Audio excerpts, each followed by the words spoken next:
I woke up one night to the sound of someone trying to cut my power.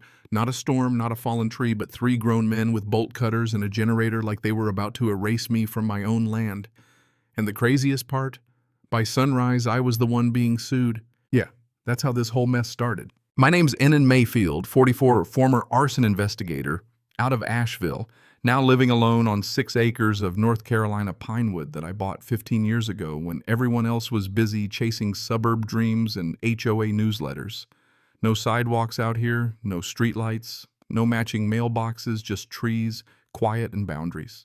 The kind you don't cross unless you've got a real good reason or a death wish. I built this place myself, tore down a rotten shack and turned it into something solid, something mine. Got a well system solar backup surveillance running 24/7.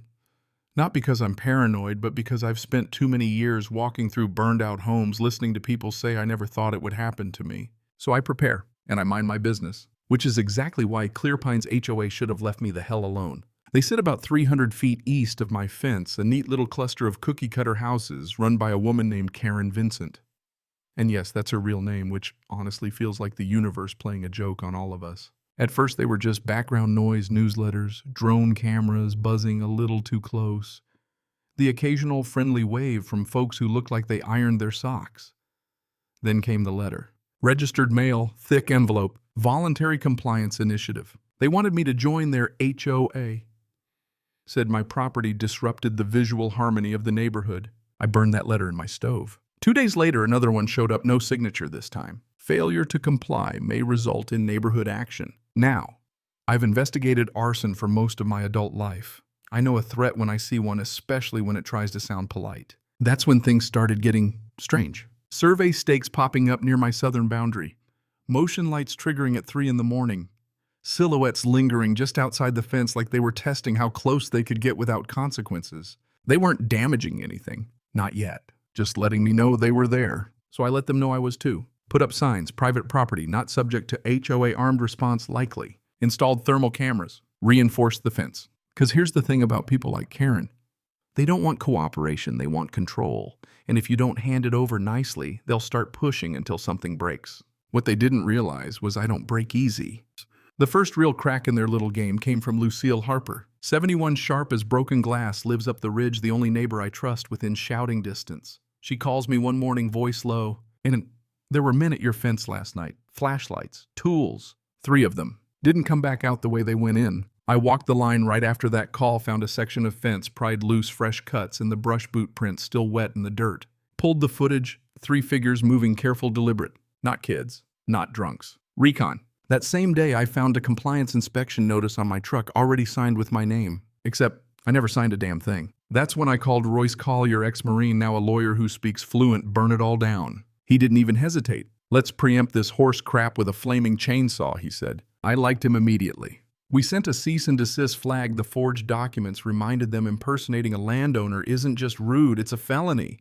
And you know what they did? They escalated. Code enforcement showed up, anonymous complaints about chemicals, teenagers throwing rocks at my cameras. My mailbox forced open with a note inside, join the community or be the reason for its downfall. Lucille told me Karen stood up in a meeting, pointed at a satellite image of my land and called me a cancer on their border.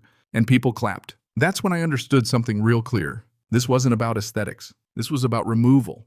The night it happened, I wasn't asleep. That part matters. Because later on, people like to tell it like I woke up panicked, scrambling, like I was caught off guard. No, I was already sitting at my kitchen table, cold coffee in hand, watching camera feeds. At 2:23 a.m., my watch buzzed, South Perimeter. I saw them 3 heat signatures moving low, straight toward my electrical panel. Not wandering, not hesitating. Purpose. I grabbed the shotgun, not for drama, not for intimidation, just insurance, and moved out through the back, keeping the house between me and them. When I got close enough, I saw it clear. Fence cut open. One guy working the conduit with bolt cutters, one standing lookout, and the third holding a portable generator. That's when it hit me. They weren't here to scare me. They were here to shut me down. I stepped out into the moonlight. Drop everything. Calm, clear. For a second, nobody moved. Then panic. One dropped the cutters. One ran blind into the woods. The third hesitated just long enough to remember his face later, then bolted. I didn't fire. Didn't need to. One of them didn't make it far, snapped his ankle trying to run through terrain he clearly didn't know. When I got to him, he was clutching it, breathing like a cornered animal. Next to him, a laminated badge. Clear Pines HOA. Facilities operations. I called the sheriff. And that's when the real war started. By morning, my phone was blowing up. Emails, calls, and one subject line that made me laugh out loud. Notice of civil action, Clear Pines HOA. They were suing me, claiming I threatened authorized inspectors with a firearm. Inspectors, at 2 a.m., with bolt cutters and a generator. Karen was already on TV standing there in front of her subdivision sign talking about community safety like she was running a public service. Not a word about the cut fence, not a word about the sabotage. Just me, the reclusive armed homeowner. I showed everything to the sheriff. Footage, tools, timeline. They didn't say much, but I saw it in their faces. They knew.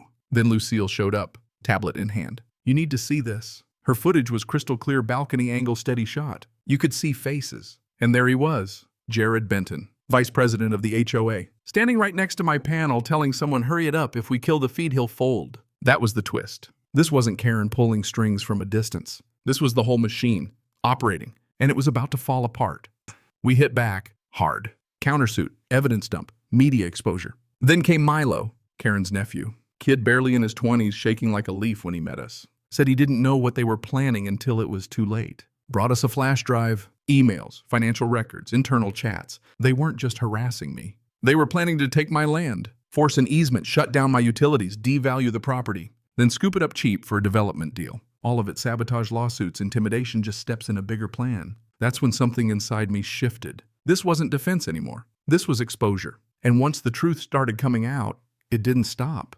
They tried one last push. Molotov cocktail through my kitchen window. Didn't even have time to panic, just put it out, grabbed footage, sent it in. Same guy from earlier, vandalism. HOA landscaper. By noon, there was a warrant. By afternoon, the news flipped. By night, the FBI stepped in. And after that, everything unraveled. Karen, arrested. Benton, caught trying to run. Board members, scrambling like rats when the lights come on. Emails, money trails, recorded conversations, all laid out in court. Lucille's footage played in full. Milo testified. Royce dismantled their entire story, piece by piece. And me, I just told the truth. No anger, no drama, just facts. And that was enough. When the verdict came down, it wasn't loud. No cheering, no big moment, just words. Guilty, guilty, guilty. Karen got 12 years. Benton got 8. The guy who threw the Molotov got 10. The HOA dissolved, erased, like it never should have existed in the first place. Here's the part nobody tells you, though. Winning doesn't feel like fireworks. It feels like quiet, heavy echoing quiet. Because even when justice shows up, it doesn't erase what people tried to do. It just proves they shouldn't have. I rebuilt the fence, reinforced everything. Not because I was afraid, but because I understood something deeper now. People like that don't start with violence. They start with paperwork, smiles, community standards. And by the time you realize what they're really after, they've already decided you don't belong. That's the lesson, I guess. Not about HOAs, not really. It's about control, about how far people will go when they think they're entitled to something that isn't theirs, and how rare it is for someone to just stand still and say no. These days it's quiet again. The woods sound like they're supposed to. No drones, no letters, no threats. Just whine through the trees and the kind of silence you earn. I did put up one new sign at the gate, though. Burned it into oak myself. This land is not yours, it never will be. And I meant every word.